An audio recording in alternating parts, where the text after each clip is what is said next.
우리는 살며 나이를 먹어갑니다. 어릴 때부터 어른이 되기 위해 배워야 할 것들을 배우고 경험을 통해 성숙해가며 세상을 더 잘 이해하게 됩니다. 그러나 나이를 먹으며 우리는 얻어야 할 것뿐만 아니라 버려야 할 것도 생각해야 합니다. 나이를 먹어가며 얻어야 할 것뿐만 아니라 버려야 할 것에도 집중하는 것은 더 풍요로운, 행복하고 만족스러운 삶을 살기 위한 핵심입니다. 과거의 짐을 버리고 긍정적인 관점을 채택하며 관계를 중요시하고 배우며 발전하며 감사하며 충실하면 나이가 들어도 우리는 풍요로운 삶을 즐길 수 있을 것입니다. 이것이 나이를 먹어가며 얻어야 할 것과 버려야 할 것에 집중해야 하는 이유입니다. 오늘은 인생 후반기 삶이 심플해지기 위해서는 어떤 습관을 버려야 할지 알려드리겠습니다. 인생 후반기 사물에 대한 집착을 버리고 주변을 정리하면 말끔한 기분의 일상생활이 더 자유로운 기분으로 하루하루를 행복하게 살아갈 수 있을 것입니다. 우리의 행복은 물질로 채워지는 것이 아니라 정신적 평안과 안정에 있기 때문입니다. 은퇴를 하고 인생 후반기에는 이런 불필요한 것들 버리기를 실천해서 좀 더 삶을 가볍고 여유로운 마음으로 살아갈 필요가 있습니다.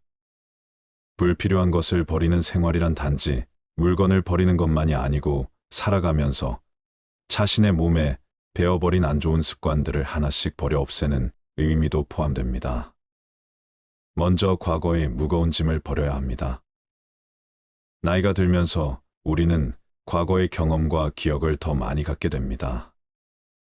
이것은 양면성을 지닌 것입니다. 어떤 경험은 우리에게 지혜와 성숙함을 가르쳐 줍니다. 그러나 불행히도 어떤 사람들은 과거의 실수나 상처를 너무 오래 기억하고 끌어올려 자신을 괴롭히는 경향이 있습니다. 나이가 들면서 우리는 이러한 무거운 짐을 버리고 더 나은 미래를 위해 나아가야 합니다. 두 번째로 불필요한 스트레스와 걱정을 버려야 합니다. 나이가 들면서 스트레스와 걱정은 더욱 해로울 수 있습니다.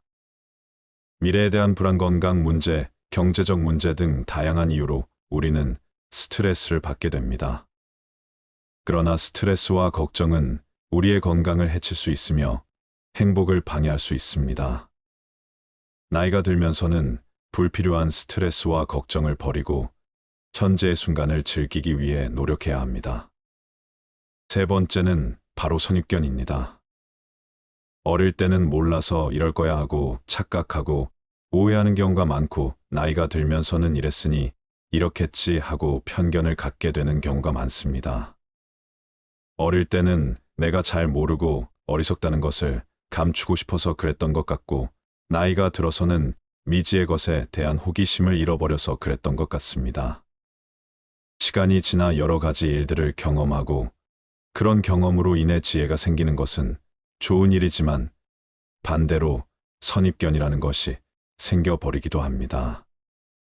그래서 아직 해보지 않은 일에 대해, 아직 읽어보지 않은 책에 대해, 보지 않은 영화에 대해, 아직 제대로 만나보지 않은 사람에 대해 제대로 알아보려 하지 않고 눈 돌리지 않았는지, 귀를 닫고 이야기를 듣지 않았던 것은 아니었는지, 마음을 열고 생각을 기울여 주었는지 본인에게 물어봐야 합니다. 모르면서 아는 척하는 것이 꼴볼견인 것만큼 선입견으로 일이 이럴 거야 하고 판단해버리는 것도 꼴볼견입니다. 물론 해보고 읽어보고 만나보고 들어보고 그 다음에 판단을 내리는 것은 괜찮습니다.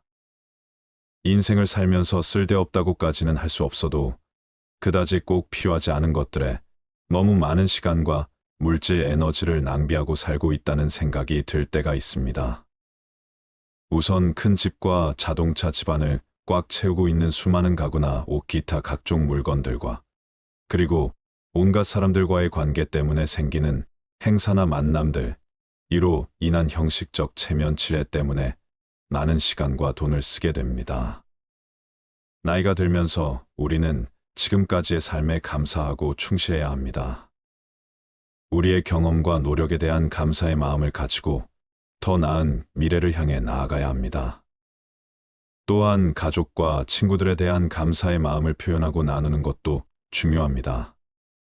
나이를 먹어가며 얻어야 할 것뿐만 아니라 버려야 할 것에도 집중하는 것은 더 풍요로운 행복하고 만족스러운 삶을 살기 위한 핵심입니다. 긍정적인 관점을 채택하며 관계를 중요시하고 배우며 발전하며 감사하며 충실하면 나이가 들어도 우리는 풍요로운 삶을 즐길 수 있을 것입니다. 이것이 나이를 먹어가며 얻어야 할 것과 버려야 할 것에 집중해야 하는 이유입니다. 나이가 들면 들수록 물건의 사용 여부와 상관없이 버리지 못하고 모아두는 습관이 생깁니다. 여러 원인이 있지만 인지기능 저하가 주요 원인으로 꼽힙니다. 사람은 나이가 들면 서서히 인지 기능이 떨어지는데 실제 저장강박증이 있는 자도 젊은 층보다는 노인에게서 많다고 합니다. 오래된 신문 잡지책 옷을 버리지 못하는 것에서부터 심하면 실내가 쓰레기로 가득 찬 상태로 내버려 두기도 합니다. 인구 중 2에서 5% 나타날 정도로 흔한데 환자는 젊은 층보다 노인에게서 2배 정도 많다는 연구 결과가 있습니다. 하지만 이러한 물건들은 생활 속에서 무심코 사용하다가 건강에 악영향을 주는 것들이 있습니다. 알고 보면 건강에 무척 해로워 당장 버려야 하는 것들이 있습니다. 오늘은 안 아프고 건강하려면 65세 전까지 즉시 버려야 할 물건 5가지에 대해 알려드리겠습니다. 첫 번째, 오래된 약과 영양제. 집에 영양제가 쌓여 있는 분들 많으실 겁니다. 그런데 모든 영양제를 매일같이 잘 챙겨 드시나요? 어떤 영양제는 매일같이 꼼꼼히 챙겨 드시기도 하겠지만 어떤 영양제는 체질에 잘 맞지 않아 먹지 않고 한자리에 몇 년간 방치되기도 합니다. 아까워서 버리지 않고 가끔씩 드시는 분들도 있고요. 하지만 유통기한이 지나 변질된 영양제는 효능이 떨어질 뿐만 아니라 간에도 무리를 주기 때문에 반드시 버려야 합니다. 약도 영양제와 마찬가지입니다. 건강해지기 위해 먹는 것이므로 유통기한이 넘은 영양제와 약은 과감히 쓰레기통에 버려 건강을 지키시길 바랍니다. 두 번째, 플라스틱과 나무도마. 집에서 오래된 플라스틱 용기를 아무렇지 않게 사용하는 경우가 많습니다.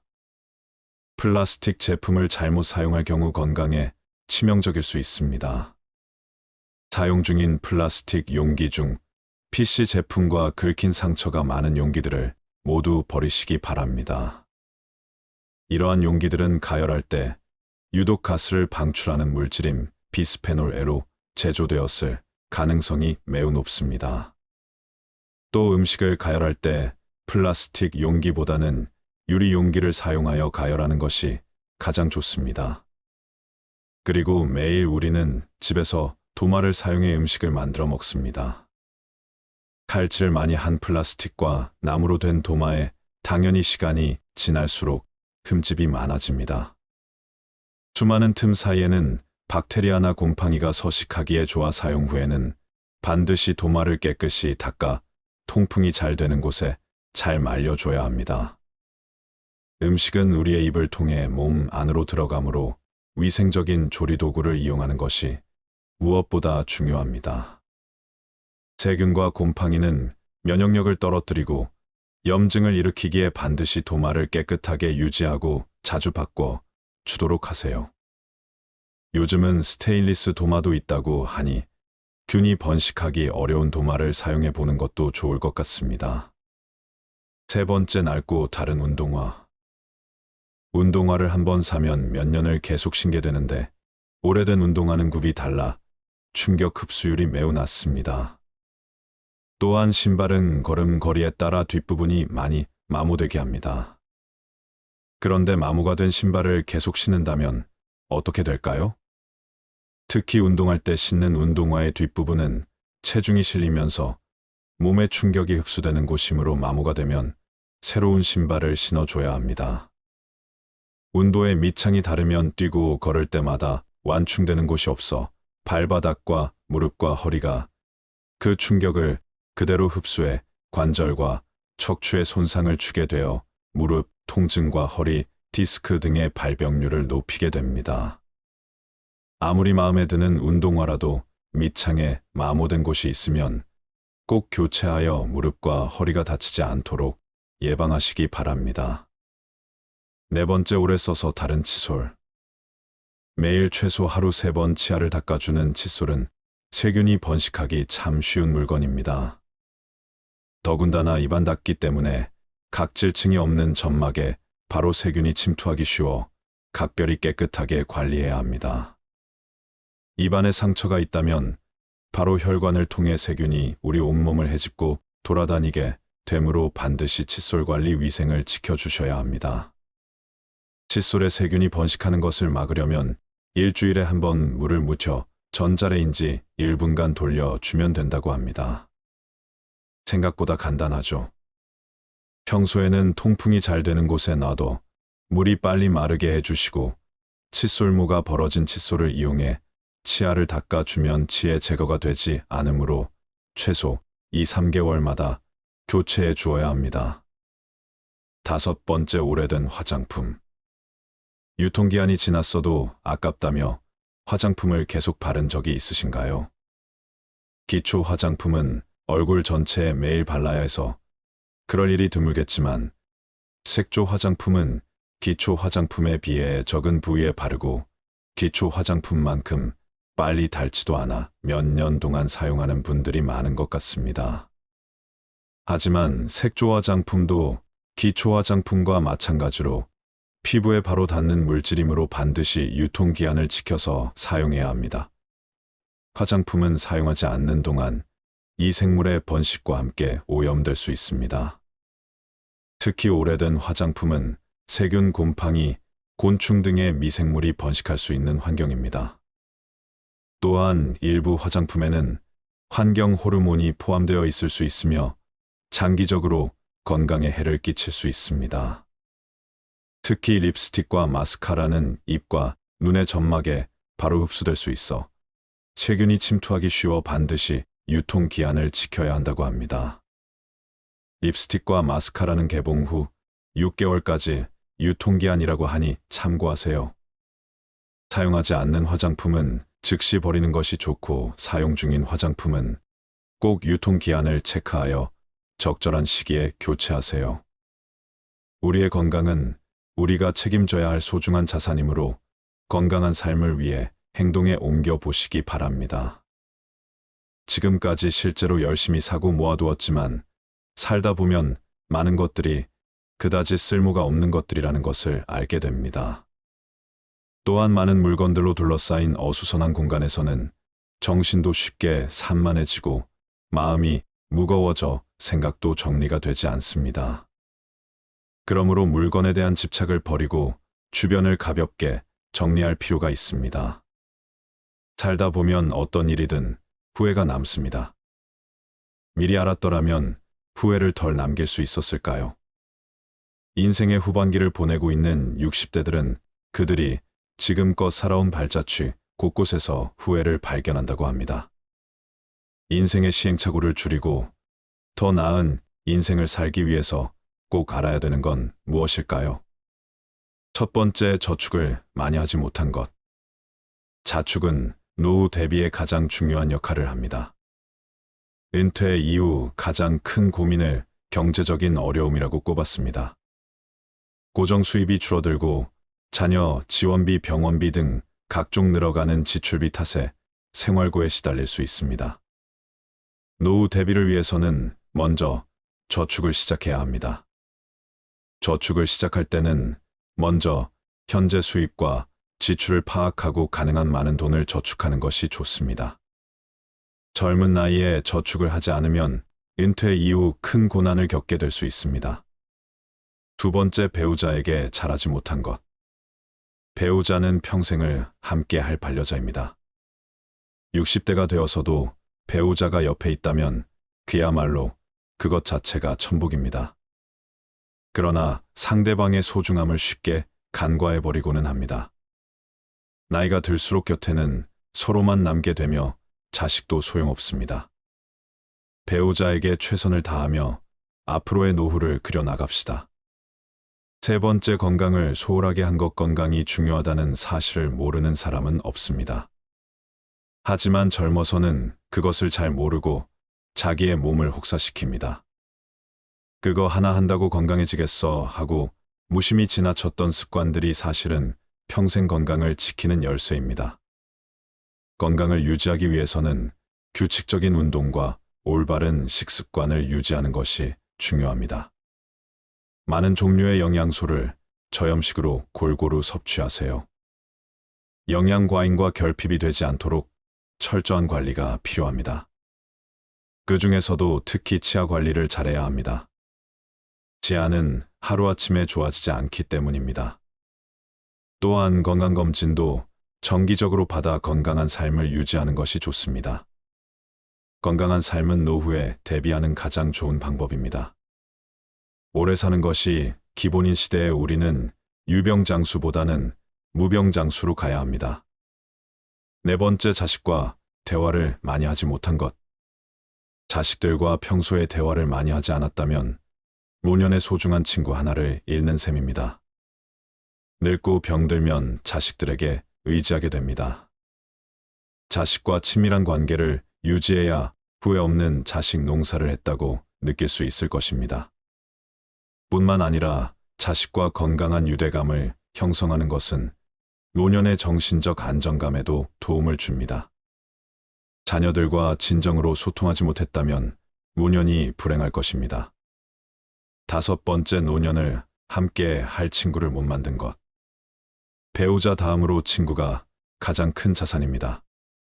취미 생활을 공유할 수 있는 친구, 자신의 속 얘기를 가감없이 털어놓을 수 있는 친구가 있다면 늙어서도 외롭지 않은 인생을 보낼 수 있을 것입니다. 자식들은 바쁘다고 얼굴 보기가 어려울 것입니다. 만일 평생을 함께 할 친구가 없다면 노년은 무척 외롭고 쓸쓸할 것입니다. 여섯 번째, 평생 할 수 있는 취미. 만들지 못한 것 취미라고 해서 골프 등과 같이 돈이 많이 들어가는 것일 필요는 없습니다. 등산과 가벼운 산책, 독서, 음악 감상 등과 같이 큰 돈이 필요 없는 것들도 많습니다. 취미를 갖게 된다면 평생 지루하지 않은 활력 있는 삶을 보낼 수 있을 것입니다. 또한 취미를 부부와 함께 하는 것이 가장 좋습니다. 친구들과 어울려 친목을 도모할 수 있는 취미 생활도 추천합니다. 나이와 건강에 맞는 취미를 개발하는 것은 아주 중요한 노후의 요건임에는 틀림없습니다. 일곱 번째, 배움을 멈춘 것. 60대 공부하는 것은 지난 삶이 바빠서 하지 못한 공부를 하거나 여생에 필요한 지식을 습득하는 경우도 있고 또 단순히 시간을 보내는 한가로운 독서도 있습니다. 하지 못했던 배움을 한다는 것은 아주 소중한 시간입니다. 요즘에는 70대 이상의 노인들도 컴퓨터를 배우고 새로운 도전에 나서고 있습니다. 평생 공부하고 배우는 일을 멈춰서는 안 됩니다. 배우려는 열정이 있다면 인생이 모작도 가능하다고 전문가들은 조언합니다. 여덟 번째, 일기를 쓰고 기록을 남기지 못한 것. 은퇴한 나에 생각해보면 자신이 살아온 인생의 험하고 덧없이 느껴질 때도 있습니다. 그럴 때 평생 자신이 걸어온 발자취를 돌아보고 정리하는 것이 필요합니다. 그렇게 하기 위해서는 젊어서부터 기록을 남기는 습관이 필요합니다. 일기를 매일 쓰라고 말하는 것은 아닙니다.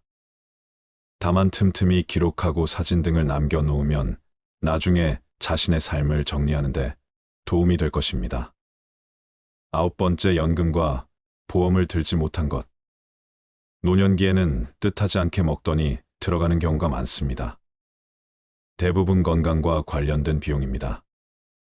60년대생들이나 그 이전에 태어난 사람들에게는 노후 준비에 대한 접근, 방식이 현대의 젊은 세대와는 다르게 해야 한다는 건데 노후 준비 시간이 상대적으로 적다는 점을 감안하여 고령자를 위한 특화된 투자 상품을 찾아볼 필요가 있습니다. 예를 들어 안정적인 수익률을 제공하는 연금, 상품이나 투자 상품 등을 활용할 수 있습니다. 또한 투자에 대한 전문적인 조언을 받기 위해 금융 전문가의 도움을 청하는 것도 좋은 방법입니다. 노후 준비는 재무적인 준비뿐만 아니라 건강 상태를 유지하는 것도 중요합니다. 이는 의료비 부담을 줄이는데 도움이 될 뿐만 아니라 더 나은 삶의 질을 유지하는 데도 기여합니다. 한 살이라도 어릴 때부터 경제와 재테크에 관심을 갖는 게 중요한데 이제는 선택이 아닌 필수인 시대인 것 같습니다. 이러한 돈을 아깝다고 생각하기보다 준비를 한다고 생각해야 합니다. 마지막으로 99%가 공감한 내 인생에 더 도전하고 여행을 많이 다니지 못한 것. 그때 했어야 했는데 그때 그 시절에 나만이 할 수 있었던 일이나 도전이 있었을 것입니다.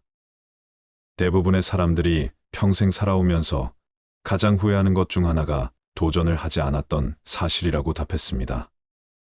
이어 여행을 떠나지 않았던 사실을 안타까워했습니다. 자식 키우고 회사 일을 하느라 여유가 없었을 것입니다. 그래도 다른 돈을 아껴서 여행을 떠나라고 선배들은 조언합니다. 훗날 회상할 수 있는 좋은 추억을 마련해 놓는 셈입니다. 그동안 수고한 60대의 모든 삶을 응원합니다. 올해 85살인 할머니가 가장 후회되는 것 중 하나가 너무 많은 걱정을 하고 산 것이라고 말하였습니다. 할머니는 이렇게 말씀을 하셨다고 합니다.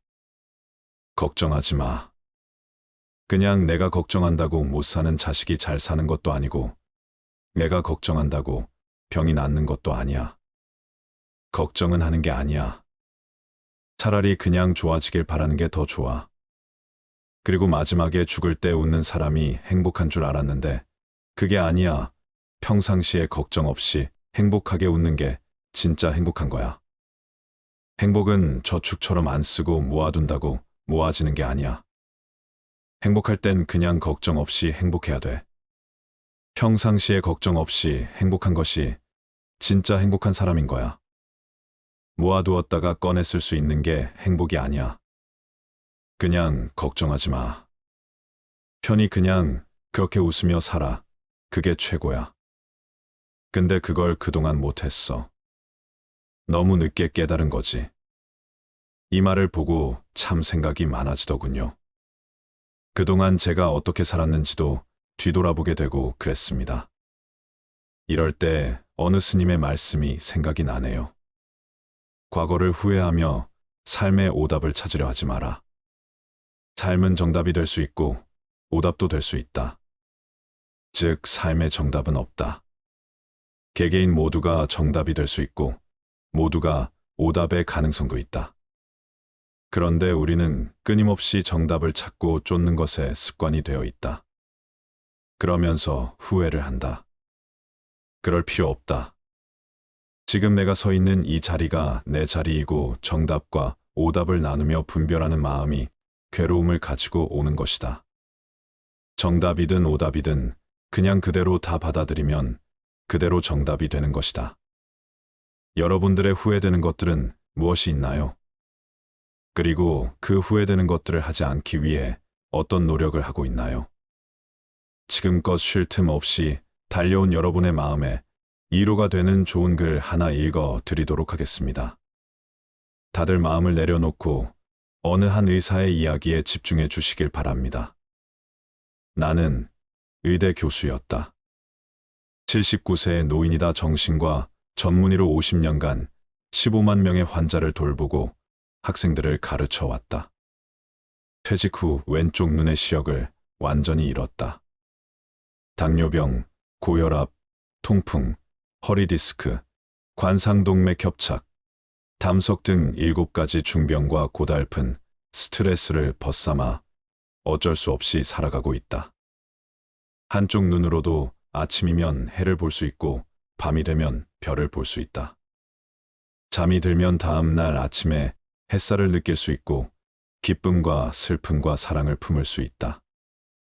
남의 아픔을 아파해 줄 수 있는 가슴을 가지고 있다. 세상을 원망할 시간이 없다. 지팡이 짚고 가끔 집 밖으로 산책을 했다. 한쪽 눈이지만 보이는 것만 보아도 아름다운 것이 많았다. 지금은 다리에 힘이 없어 산책이 어렵지만 계절이 바뀔 때마다 보이는 앞산숲을 색깔이 아름답다. 삶이 감사하다. 인생이란 바로 여기와 지금이다. 행복을 느낄 시간과 공간과 사람은 바로 지금이다. 지금 여기에서 함께하는 사람들과 어울려 한 번이라도 웃으며 이야기를 나눌 수 있는 곳이 바로 즐거움이다. 살아보니까 그렇다. 뇌 속에서 행복을 만드는 물질은 엔돌핀이다. 엔돌핀은 과거의 행복한 추억 때문에 생기는 게 아니다. 지금 내가 즐거워야 엔돌핀이 형성된다. 사람이 어떻게 늘 행복하기만 하느냐고 묻는 이들도 있다. 그런 이분법적인 생각에서 벗어나야 한다. 어제 죽은 사람들이 하루라도 더 살기를 원했던 그 소중한 시간에 나는 오늘을 살고 있다. 괴롭고 슬퍼도 한 가닥 희망을 만들어 보자. 살아있음이 즐겁고 만날 수 있음에 감사하자. 지나간 세월은 어렵게 살았더라도 다 행복했던 거라고 나이 든 사람들은 이야기한다. 왜냐하면 사람은 누구나 짜릿하게 행복한 시간이 있었다. 사람은 그 추억으로 사는 것 같다. 괴로움을 겪어봐야 행복할 줄 안다. 인생살이 살면서 오늘 지금 여기가 제일 중요하다라는 말이 맞는 말 같다. 아내 없이 살아보니까 있을 땐 몰랐는데 젓가락 한쪽이 없어진 느낌이다. 있을 때 잘해라는 말을 많이 들었는데 그럼 어떻게 살아야 할까? 우리 장인이 하신 말씀인데 나에게 주어진 대로 감사하면서 받아들이면 다 보여. 행복의 답은 바로 지금 여기 내 가슴에 담겨 있다. 고개 들어 저 멀리 하늘을 한번 보자. 정말 눈물 없이 들을 수 없는 가슴 아픈 이야기입니다. 반려자를 잃고 젓가락 한 짝을 잃은 듯한 기분을 여러분들은 공감하시나요? 배우자의 소중함을 느낄 수 있는 어느 한 부부의 감동 실화를 말씀드리겠습니다. 미안하지만 난 당신을 사랑하지 않아. 왜 결혼했는지 모르겠어. 나는 말했다. 아내가 두 손으로 얼굴을 가리고 말없이 울었다. 난 미안했지만 등을 돌리고 집을 나왔다. 아내와 더 이상 살아갈 자신이 없었기 때문이다. 아내에게 이혼 서류를 꺼냈다. 집과 자동차, 부동산과 현금, 그 중에서 당신이 30%를 가질 수 있어. 아내는 말없이 눈물만 흘렸다. 이튿날 집에 돌아와 보니 탁자에 아내가 써놓은 편지가 있었다. 눈물이 얼룩져 있어서 혹시 내 마음이 흔들릴까 봐 읽지 않으려 하다가 나도 모르게 읽어내려갔다. 난 아무것도 원하지 않아. 다만 한 달쯤 시간을 갖고 싶어. 한 달만이라도 아무 일 없는 것처럼 대해줘. 아이 시험 기간이니까. 신경 쓰지 않게. 그리고 이혼 조건으로 한 가지 부탁만 할게. 당신이 결혼 첫날 아침 출근할 때 나를 안아서 거실에서 현관까지 갔던 것처럼 한 달간만 그렇게 해줘. 이 여자가 미쳤나 이런 생각이 들었지만 한 달이면 끝날 일이니까라고 생각하며 그렇게 해주기로 했다. 첫날 거실에서 아내를 들어올려 안았을 때 몹시 어색했다. 몇 년간 우린 신체 접촉이 없었으니까. 집보를 걸어 현관까지 갔을 때 뒤에서 아이가 박수를 쳤다. 멋있다면서 나는 아이에게 웃음을 지어 보이며 아내를 내려놓고 출근했다. 둘째 날은 첫날보다 나아졌다. 아내는 내 가슴에 적극적으로 기댔고 블라우스에서는 향기가 났다. 피부의 잔주름을 보면서 그동안 모르는 사이 이렇게 됐구나 하는 생각이 들었다. 나와 결혼해 이렇게 되었구나 생각하니 조금 미안했다. 셋째 날, 넷째 날 아내를 들어 올렸을 때 오래전에 친밀함이 돌아오는 듯한 느낌이 들었다. 내게 자신의 10년을 바친 이 여자 다음 날 또 다음 날 아내를 안아 나르는 것이 익숙해졌다. 어느 날 아침 아내가 옷을 고르고 있었다. 옷들이 모두 커져버렸다며 투덜댔다. 그러고 보니 아내를 들면 들수록 가벼워지는 느낌이 있었다. 이혼 걱정에 야위어 가고 있는 중일까? 또 다른 아침 아들이 들어오더니 엄마를 안고 나갈 시간이에요라며 미소를 짓는다. 녀석에게 이 일이 이제 일상으로 자리 잡은 것이다. 아내는 아이를 꼭 껴안는다. 마음이 흔들리고 있다. 드디어 마지막 날이 왔다. 나는 아내와 헤어질 수 없다는 걸 알았다. 이혼을 취소하기로 했다. 회사에서 나온 뒤 꽃집에 들려 부케를 샀다. 부케에 나는 이제부터 죽을 때까지 당신을 아침마다 들어올릴게라고 써달라고 했다. 그리고 집으로 달려갔다. 여보, 미안해. 우리 헤어지지 말자. 난 당신을 여전히 사랑의 현관에 들어서자마자 나는 소리쳤다. 그런데 아무런 응답이 없었다. 안방으로 들어서자 아내는 잠든 듯 가만히 누워 있었다. 그녀는 숨져 있었다. 아내가 남긴 편지에서 위암 말기였다는 사실을 알았다. 아내는 자신의 시한부 삶을 받아들였고 아들에게 다정한 부모의 마지막 모습으로 기억하게 하고 싶었던 것일까. 부케를 떨어뜨리며 나는 주저앉은 채 아내를 안고 한없이 울었다. 위의 글은 외국인의 페이스북에 올라왔던 글입니다. 싫어하든 소설이든 사연이 가슴을 아프게 하네요. 우리는 날마다 함께하고 가깝게 접하는 것들에 대해서는 귀하고 가치 있다는 것을 모르는 경우가 많습니다. 그것이 얼마나 소중하다는 것도 인식하지 못하죠. 그러다 내 곁을 떠난 후에서야 깨닫게 되지요. 그때서야 가슴 치며 후회해도 소용없게 된답니다. 내 곁에 있는 소중한 사람, 오늘 하루 따뜻한 미소로 대하는 하루 만들어 보세요. 물고기는 물속에 있을 때는 그 어느 곳으로든 갈 수 있는 자유와 행복을 가지고 있습니다. 하지만 물고기는 자신이 자유롭고 행복한 존재라는 사실을 알지 못합니다. 사람들이 쳐놓은 그물에 걸려 땅 위에 올라오고 난 후에야 비로소 그때가 행복했었다는 사실을 알게 됩니다. 사람 또한 마찬가지 아닐까요? 가지고 있을 때는 모르다가 꼭 잃어버린 후에 아들이 늦게 행복이 무엇인지 깨닫게 되는 못난 습성. 행복은 공기 같은 것입니다. 보이지도 않고 만질 수도 없지만 어느 곳에나 있는 영국 속담 중에는 이런 것이 있습니다. 행복은 사라진 후에야 빛을 낸다. 사람들이 행복의 실체를 보고 만질 수 있다면 그것이 떠나가기 전에 소중히 다루련만 행복은 언제나 떠나가면서 제 모습을 사람들에게 보여준다는 말이겠죠. 우리는 살며 나이를 먹어갑니다.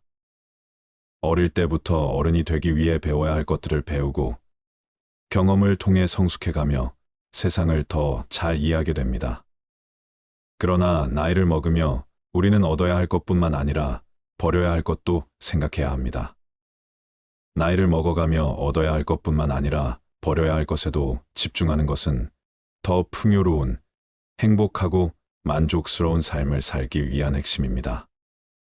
과거의 짐을 버리고 긍정적인 관점을 채택하며 관계를 중요시하고 배우며 발전하며 감사하며 충실하면 나이가 들어도 우리는 풍요로운 삶을 즐길 수 있을 것입니다.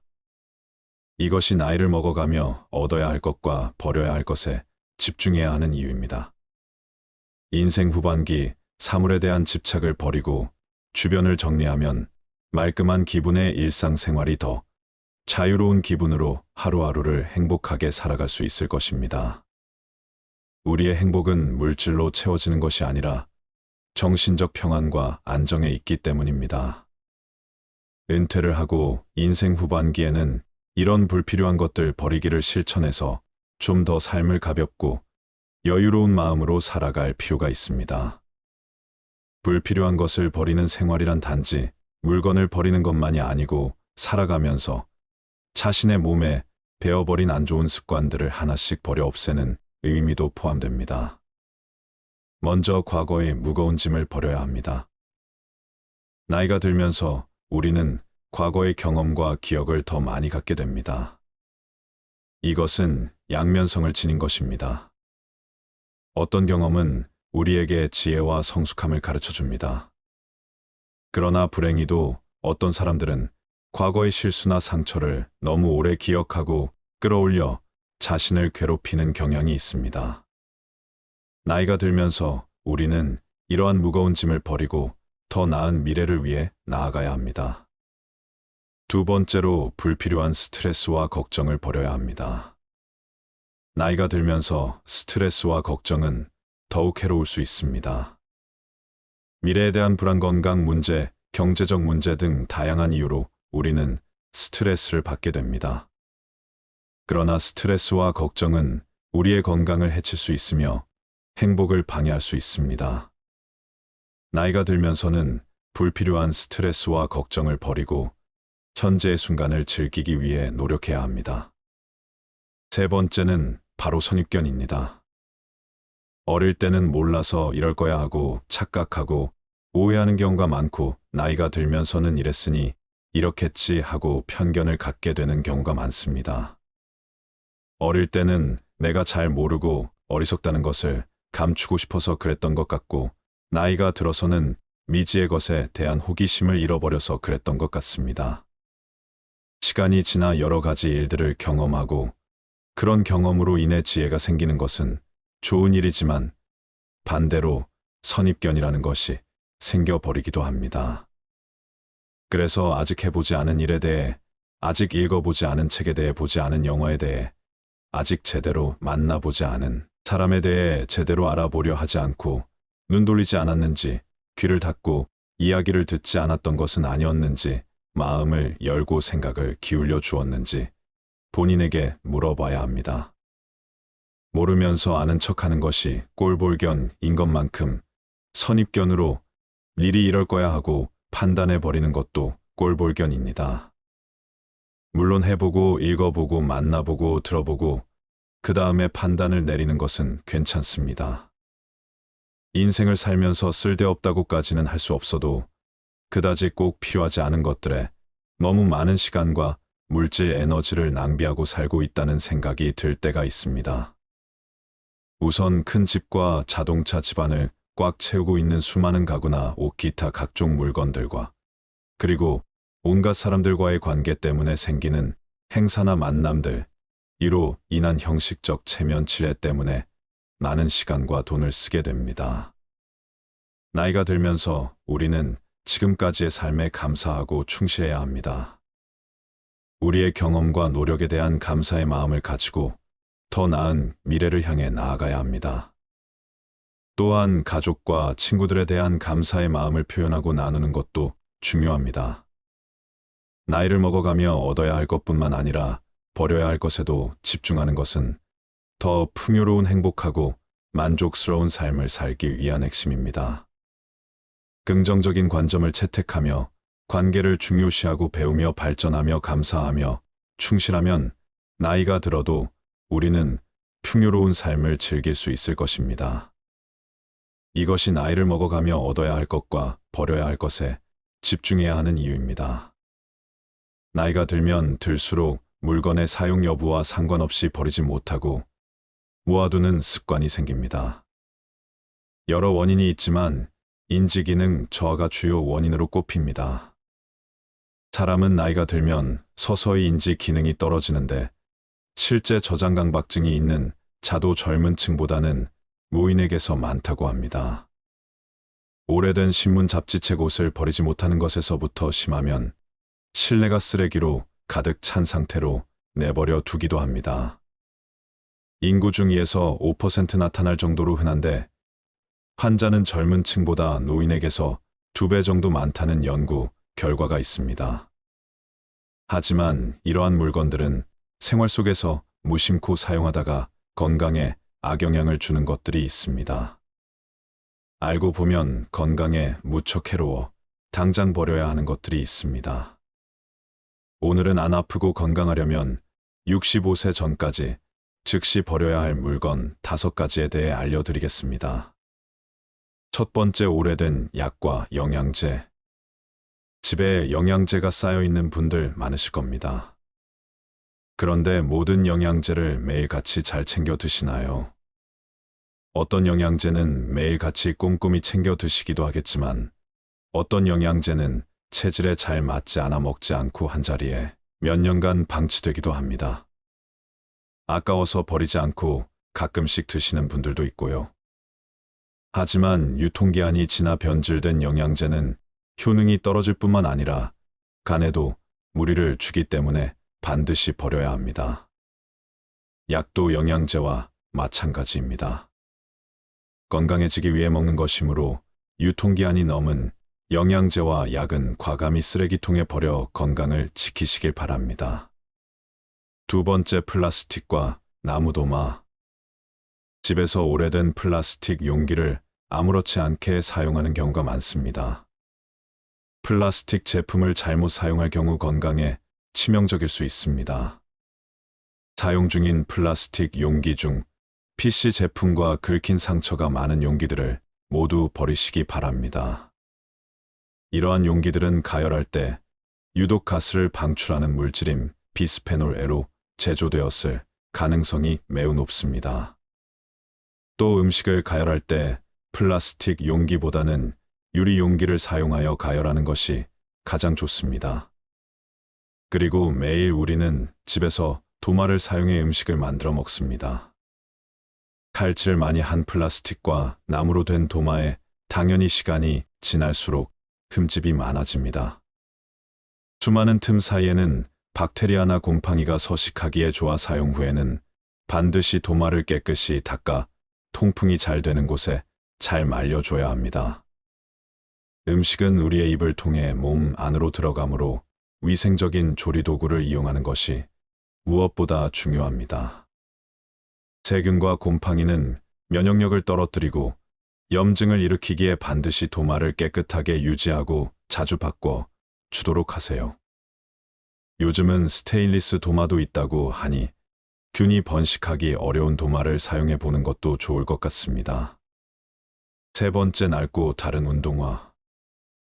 운동화를 한번 사면 몇 년을 계속 신게 되는데 오래된 운동화는 굽이 달라 충격 흡수율이 매우 낮습니다. 또한 신발은 걸음걸이에 따라 뒷부분이 많이 마모되게 합니다. 그런데 마모가 된 신발을 계속 신는다면 어떻게 될까요? 특히 운동할 때 신는 운동화의 뒷부분은 체중이 실리면서 몸의 충격이 흡수되는 곳이므로 마모가 되면 새로운 신발을 신어줘야 합니다. 운동의 밑창이 다르면 뛰고 걸을 때마다 완충되는 곳이 없어 발바닥과 무릎과 허리가 그 충격을 그대로 흡수해 관절과 척추에 손상을 주게 되어 무릎, 통증과 허리, 디스크 등의 발병률을 높이게 됩니다. 아무리 마음에 드는 운동화라도 밑창에 마모된 곳이 있으면 꼭 교체하여 무릎과 허리가 다치지 않도록 예방하시기 바랍니다. 네 번째, 오래 써서 다른 칫솔. 매일 최소 하루 3번 치아를 닦아주는 칫솔은 세균이 번식하기 참 쉬운 물건입니다. 더군다나 입안 닦기 때문에 각질층이 없는 점막에 바로 세균이 침투하기 쉬워 각별히 깨끗하게 관리해야 합니다. 입안에 상처가 있다면 바로 혈관을 통해 세균이 우리 온몸을 헤집고 돌아다니게 되므로 반드시 칫솔 관리 위생을 지켜주셔야 합니다. 칫솔에 세균이 번식하는 것을 막으려면 일주일에 한 번 물을 묻혀 전자레인지 1분간 돌려주면 된다고 합니다. 생각보다 간단하죠.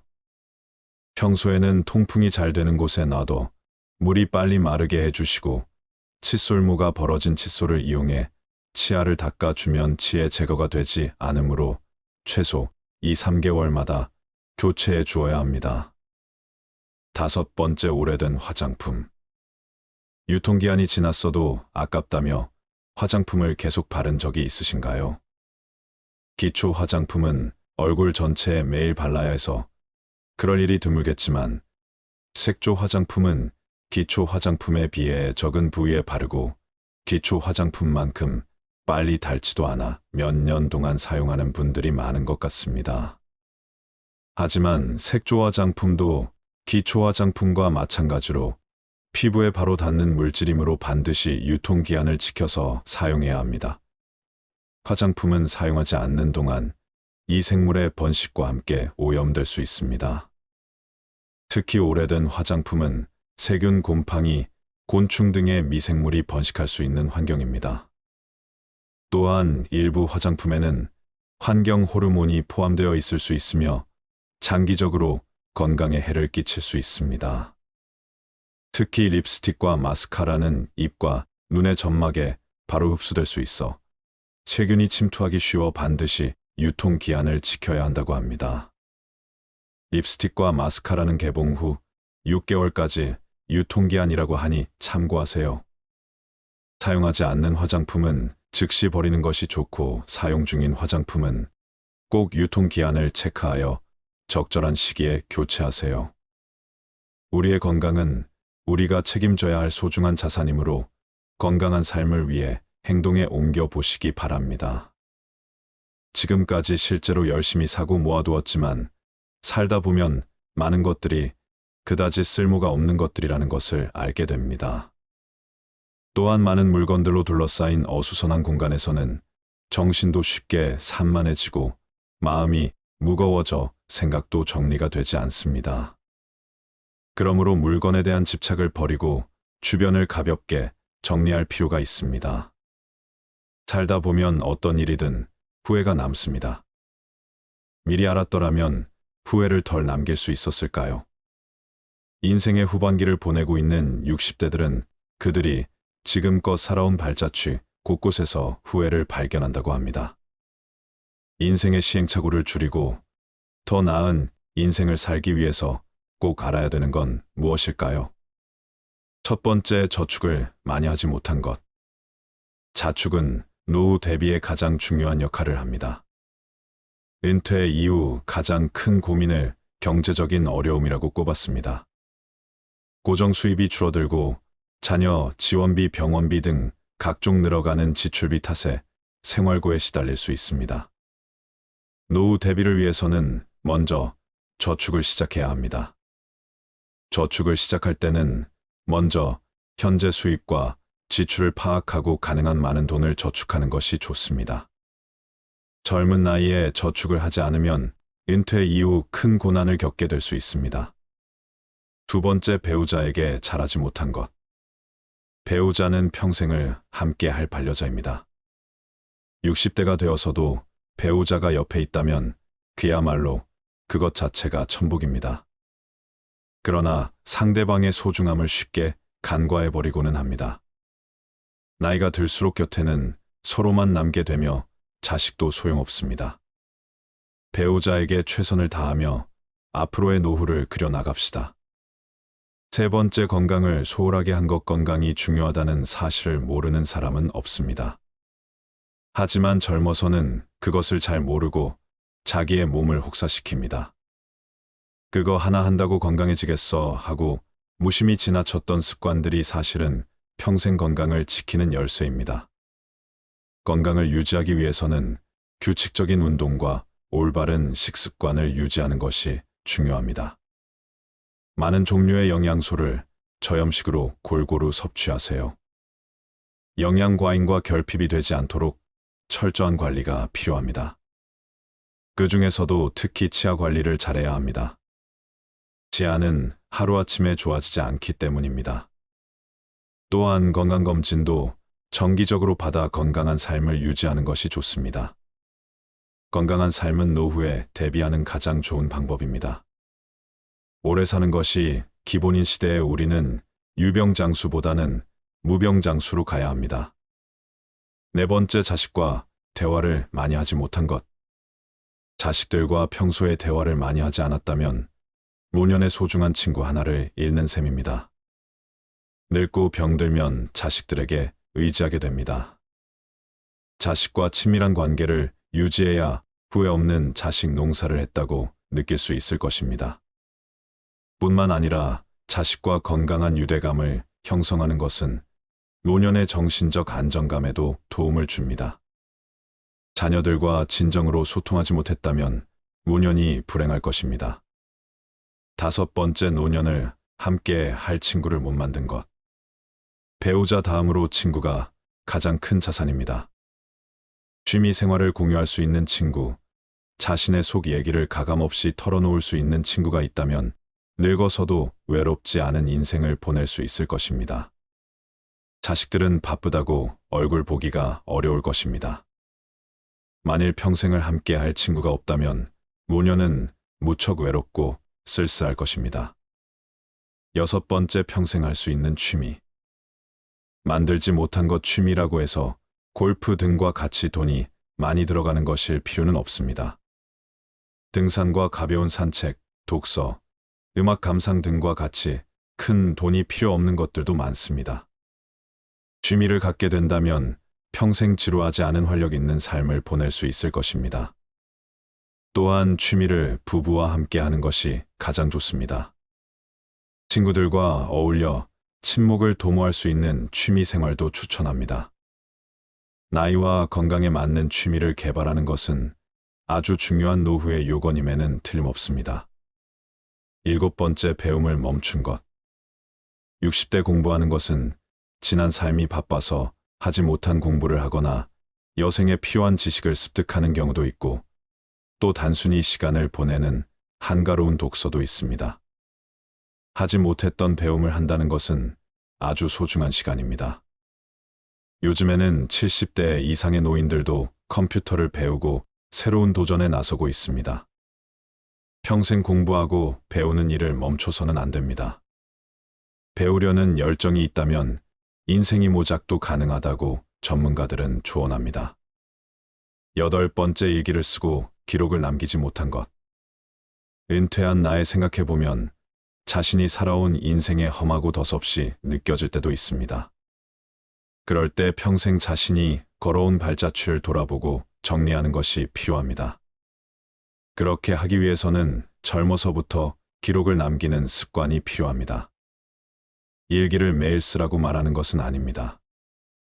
다만 틈틈이 기록하고 사진 등을 남겨놓으면 나중에 자신의 삶을 정리하는 데 도움이 될 것입니다.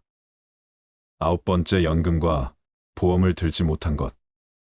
노년기에는 뜻하지 않게 먹더니 들어가는 경우가 많습니다. 대부분 건강과 관련된 비용입니다. 60년대생들이나 그 이전에 태어난 사람들에게는 노후 준비에 대한 접근 방식이 현대의 젊은 세대와는 다르게 해야 한다는 건데, 노후 준비 시간이 상대적으로 적다는 점을 감안하여 고령자를 위한 특화된 투자 상품을 찾아볼 필요가 있습니다. 예를 들어 안정적인 수익률을 제공하는 연금, 상품이나 투자 상품 등을 활용할 수 있습니다. 또한 투자에 대한 전문적인 조언을 받기 위해 금융 전문가의 도움을 청하는 것도 좋은 방법입니다. 노후 준비는 재무적인 준비뿐만 아니라 건강 상태를 유지하는 것도 중요합니다. 이는 의료비 부담을 줄이는데 도움이 될 뿐만 아니라 더 나은 삶의 질을 유지하는 데도 기여합니다. 한 살이라도 어릴 때부터 경제와 재테크에 관심을 갖는 게 중요한데, 이제는 선택이 아닌 필수인 시대인 것 같습니다. 이러한 돈을 아깝다고 생각하기보다 준비를 한다고 생각해야 합니다. 마지막으로 99%가 공감한 내 인생에 더 도전하고 여행을 많이 다니지 못한 것. 그때 했어야 했는데, 그때 그 시절에 나만이 할 수 있었던 일이나 도전이 있었을 것입니다. 대부분의 사람들이 평생 살아오면서 가장 후회하는 것 중 하나가 도전을 하지 않았던 사실이라고 답했습니다. 이어 여행을 떠나지 않았던 사실을 안타까워했습니다. 자식 키우고 회사 일을 하느라 여유가 없었을 것입니다. 그래도 다른 돈을 아껴서 여행을 떠나라고 선배들은 조언합니다. 훗날 회상할 수 있는 좋은 추억을 마련해 놓는 셈입니다. 그동안 수고한 60대의 모든 삶을 응원합니다. 올해 85살인 할머니가 가장 후회되는 것 중 하나가 너무 많은 걱정을 하고 산 것이라고 말하였습니다. 할머니는 이렇게 말씀을 하셨다고 합니다. 걱정하지 마. 그냥 내가 걱정한다고 못 사는 자식이 잘 사는 것도 아니고, 내가 걱정한다고 병이 낫는 것도 아니야. 걱정은 하는 게 아니야. 차라리 그냥 좋아지길 바라는 게 더 좋아. 그리고 마지막에 죽을 때 웃는 사람이 행복한 줄 알았는데 그게 아니야. 평상시에 걱정 없이 행복하게 웃는 게 진짜 행복한 거야. 행복은 저축처럼 안 쓰고 모아둔다고 모아지는 게 아니야. 행복할 땐 그냥 걱정 없이 행복해야 돼. 평상시에 걱정 없이 행복한 것이 진짜 행복한 사람인 거야. 모아두었다가 꺼내 쓸 수 있는 게 행복이 아니야.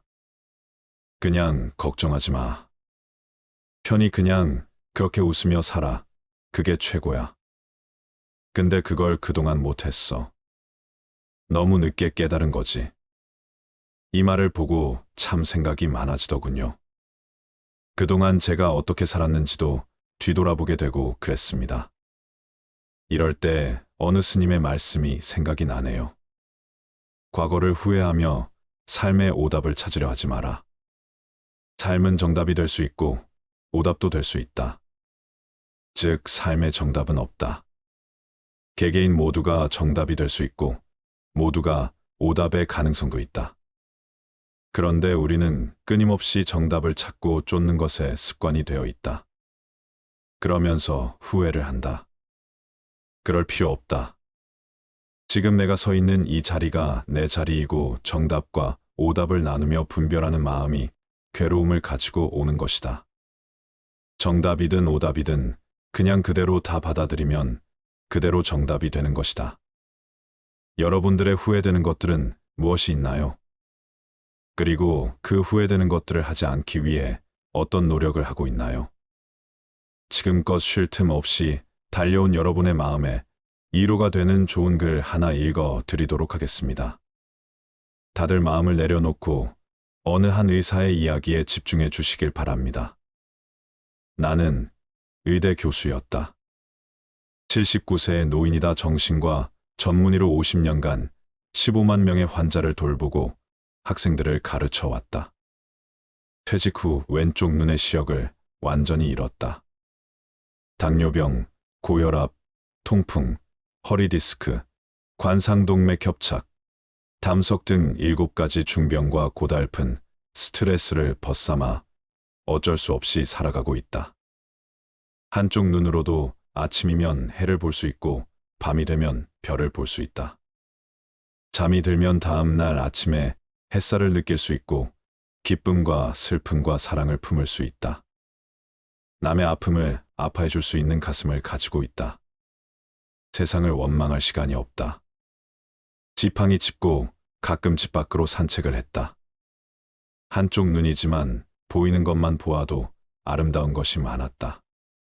지금은 다리에 힘이 없어 산책이 어렵지만 계절이 바뀔 때마다 보이는 앞산숲을 색깔이 아름답다. 삶이 감사하다. 인생이란 바로 여기와 지금이다.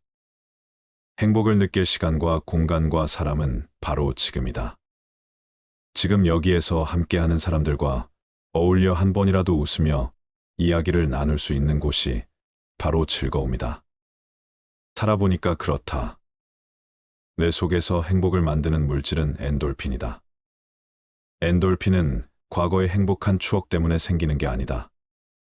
지금 내가 즐거워야 엔돌핀이 형성된다. 사람이 어떻게 늘 행복하기만 하느냐고 묻는 이들도 있다. 그런 이분법적인 생각에서 벗어나야 한다. 어제 죽은 사람들이 하루라도 더 살기를 원했던 그 소중한 시간에 나는 오늘을 살고 있다. 괴롭고 슬퍼도 한 가닥 희망을 만들어 보자. 살아있음이 즐겁고 만날 수 있음에 감사하자. 지나간 세월은 어렵게 살았더라도 다 행복했던 거라고 나이 든 사람들은 이야기한다. 왜냐하면 사람은 누구나 짜릿하게 행복한 시간이 있었다. 사람은 그 추억으로 사는 것 같다. 괴로움을 겪어봐야 행복할 줄 안다. 인생살이 살면서 오늘 지금 여기가 제일 중요하다라는 말이 맞는 말 같다.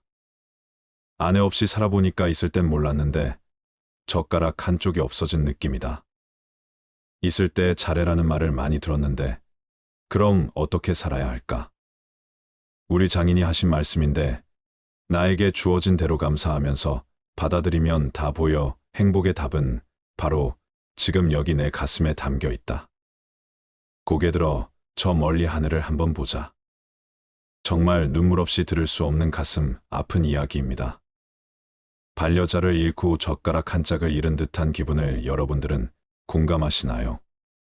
배우자의 소중함을 느낄 수 있는 어느 한 부부의 감동 실화를 말씀드리겠습니다. 미안하지만 난 당신을 사랑하지 않아. 왜 결혼했는지 모르겠어. 나는 말했다. 아내가 두 손으로 얼굴을 가리고 말없이 울었다. 난 미안했지만 등을 돌리고 집을 나왔다. 아내와 더 이상 살아갈 자신이 없었기 때문이다. 아내에게 이혼 서류를 꺼냈다. 집과 자동차, 부동산과 현금, 그 중에서 당신이 30%를 가질 수 있어. 아내는 말없이 눈물만 흘렸다. 이튿날 집에 돌아와 보니 탁자에 아내가 써놓은 편지가 있었다. 눈물이 얼룩져 있어서 혹시 내 마음이 흔들릴까 봐 읽지 않으려 하다가 나도 모르게 읽어내려갔다. 난 아무것도 원하지 않아. 다만 한 달쯤 시간을 갖고 싶어. 한 달만이라도 아무 일 없는 것처럼 대해줘. 아이 시험 기간이니까. 신경 쓰지 않게. 그리고 이혼 조건으로 한 가지 부탁만 할게. 당신이 결혼 첫날 아침 출근할 때 나를 안아서 거실에서 현관까지 갔던 것처럼 한 달간만 그렇게 해줘. 이 여자가 미쳤나 이런 생각이 들었지만 한 달이면 끝날 일이니까라고 생각하며 그렇게 해주기로 했다. 첫날 거실에서 아내를 들어올려 안았을 때 몹시 어색했다. 몇 년간 우린 신체 접촉이 없었으니까. 집보를 걸어 현관까지 갔을 때 뒤에서 아이가 박수를 쳤다. 멋있다면서 나는 아이에게 웃음을 지어 보이며 아내를 내려놓고 출근했다. 둘째 날은 첫날보다 나아졌다. 아내는 내 가슴에 적극적으로 기댔고 블라우스에서는 향기가 났다. 피부의 잔주름을 보면서 그동안 모르는 사이 이렇게 됐구나 하는 생각이 들었다. 나와 결혼해 이렇게 되었구나 생각하니 조금 미안했다. 셋째 날, 넷째 날 아내를 들어 올렸을 때 오래전에 친밀함이 돌아오는 듯한 느낌이 들었다. 내게 자신의 10년을 바친 이 여자 다음 날 또 다음 날 아내를 안아 나르는 것이 익숙해졌다. 어느 날 아침 아내가 옷을 고르고 있었다. 옷들이 모두 커져버렸다며 투덜댔다. 그러고 보니 아내를 들면 들수록 가벼워지는 느낌이 있었다. 이혼 걱정에 야위어 가고 있는 중일까? 또 다른 아침 아들이 들어오더니 엄마를 안고 나갈 시간이에요라며 미소를 짓는다. 녀석에게 이 일이 이제 일상으로 자리 잡은 것이다. 아내는 아이를 꼭 껴안는다. 마음이 흔들리고 있다. 드디어 마지막 날이 왔다. 나는 아내와 헤어질 수 없다는 걸 알았다. 이혼을 취소하기로 했다. 회사에서 나온 뒤 꽃집에 들려 부케를 샀다. 부케에 나는 이제부터 죽을 때까지 당신을 아침마다 들어올릴게라고 써달라고 했다. 그리고 집으로 달려갔다. 여보, 미안해. 우리 헤어지지 말자. 난 당신을 여전히 사랑해. 현관에 들어서자마자 나는 소리쳤다. 그런데 아무런 응답이 없었다. 안방으로 들어서자 아내는 잠든 듯 가만히 누워 있었다. 그녀는 숨져 있었다. 아내가 남긴 편지에서 위안 말기였다는 사실을 알았다. 아내는 자신의 시한부 삶을 받아들였고 아들에게 다정한 부모의 마지막 모습으로 기억하게 하고 싶었던 것일까. 부케를 떨어뜨리며 나는 주저앉은 채 아내를 안고 한없이 울었다. 위의 글은 외국인의 페이스북에 올라왔던 글입니다. 싫어하든 소설이든 사연이 가슴을 아프게 하네요. 우리는 날마다 함께하고 가깝게 접하는 것들에 대해서는 귀하고 가치 있다는 것을 모르는 경우가 많습니다. 그것이 얼마나 소중하다는 것도 인식하지 못하죠. 그러다 내 곁을 떠난 후에서야 깨닫게 되지요. 그때서야 가슴 치며 후회해도 소용없게 된답니다. 내 곁에 있는 소중한 사람, 오늘 하루 따뜻한 미소로 대하는 하루 만들어 보세요.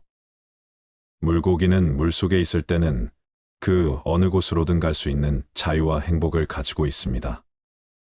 하지만 물고기는 자신이 자유롭고 행복한 존재라는 사실을 알지 못합니다. 사람들이 쳐놓은 그물에 걸려 땅 위에 올라오고 난 후에야 비로소 그때가 행복했었다는 사실을 알게 됩니다. 사람 또한 마찬가지 아닐까요? 가지고 있을 때는 모르다가 꼭 잃어버린 후에 아들이 늦게 행복이 무엇인지 깨닫게 되는 못난 습성. 행복은 공기 같은 것입니다. 보이지도 않고 만질 수도 없지만 어느 곳에나 있는 영국 속담 중에는 이런 것이 있습니다. 행복은 사라진 후에야 빛을 낸다. 사람들이 행복의 실체를 보고 만질 수 있다면 그것이 떠나가기 전에 소중히 다루련만 행복은 언제나 떠나가면서 제 모습을 사람들에게 보여준다는 말이겠죠. 이 영상을 보신 모든 분들은 오래오래 장수하시며 후회 없는 노후를 만들어 나가시길 간절히 기원합니다.